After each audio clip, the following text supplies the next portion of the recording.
ছাত্র জীবনে জামাত করি নেই, কিন্তু জামাতের প্রতি আকৃষ্ট হলাম ছাত্র জীবনেই। কারণ ওই সময় আমি ছোটসিনা মাদ্রাসা পড়তাম, এটা একটা পীর সাহেবের মাদ্রাসা। তখন আমি শুনতাম মওলানা মওদুদী রহমতুল্লাহ আলাই তিনি এই বলেছেন সেই বলেছেন, বিরুদ্ধে অনেক কথা শুনলাম। তখন আমার জানতে ইচ্ছে হলো যে আসলে উনি কি বলেছেন। ওনার বইপত্রগুলি পড়লাম, দেখলাম যে ওনার বিরুদ্ধে যেসব অভিযোগ করা হয়েছে বইপত্রে সেগুলি নাই।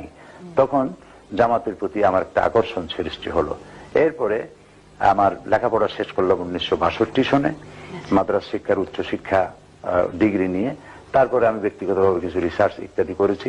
70-এর দশকে এসে আমি জামাতের রুকন হয়েছি। এবং জামাতে ইসলামীতে আসলাম কেন, এটা আপনার দ্বিতীয় প্রশ্ন। এটা হচ্ছে যে ইসলামে যেমন আল্লাহ তাআলা বলেছেন আকিমুস সালাত, নামাজকে প্রতিষ্ঠা করো, সেই আল্লাহ তাআলা আবার বলেছেন আন আকিমুদ্দিন ওয়ালা তাতাফাররাকু, তোমরা দিনকে প্রতিষ্ঠা করো আর এ ব্যাপারে কোনো মতপার্থক্য সৃষ্টি করো না। নামাজ পড়া যেমন ফরজ, আল্লাহর হুকুম অনুযায়ী ব্যক্তি, পরিবার, সমাজ ও রাষ্ট্র পরিচালনা করা ঠিক তেমন ফরজ। সেই জন্য এই ফরজ দায়িত্ব পালনের জন্য একটা দলে শরিক না হলে একাই কি এটা করা সম্ভব নয়। সেই জন্য আমার দৃষ্টিতে একটি সফল আন্দোলন আমি খুঁজলাম, যেটা এমন যে এই মুহূর্তে দেশ যদি হাতে পায় তাহলে দেশটাকে পরিচালনা করতে পারবে। শুধু একজন মওলানা পীর হলেই তো হবে না। বহুত মওলানা পীর এমন আছে যাকে যদি এখন যদি কোনো ইউনিয়নের চেয়ারম্যান বানায় দেওয়া হয় তাহলে 1 ঘন্টাও চালাতে পারবেন না। একটা থানার ওসি বানালে চালাতে পারবেন না। এটার জন্য আলাদা যোগ্যতা প্রয়োজন। আলেম হওয়া, পীর হওয়া জিনিস, সমাজ পরিচালনা, রাষ্ট্র পরিচালনা ভিন্ন জিনিস। এগুলি জানতে হয়, পড়তে হয়।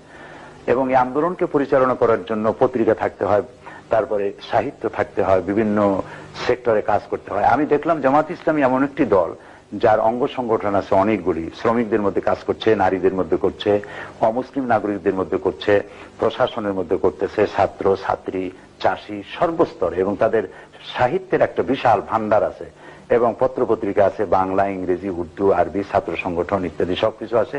আমি ভাবলাম যে ইসলাম অনুযায়ী দেশকে পরিচালিত করতে হলে এরকম একটি যোগ্যতা সম্পন্ন একটি সুশৃঙ্খল সংগঠন আমার প্রয়োজন। এই প্রয়োজন ভেবেই আমি জামাত ইসলামীতে অংশগ্রহণ করেছি এবং একজন কর্মী হিসাবে কাজ করে যাচ্ছি। এবং আল্লাহর কাছে আমি দোয়া করি যেন আমার জীবনের শেষ মুহূর্ত পর্যন্ত আমার প্রিয় সংগঠন জামাত ইসলামীর সাথেই আমি থাকতে পারি।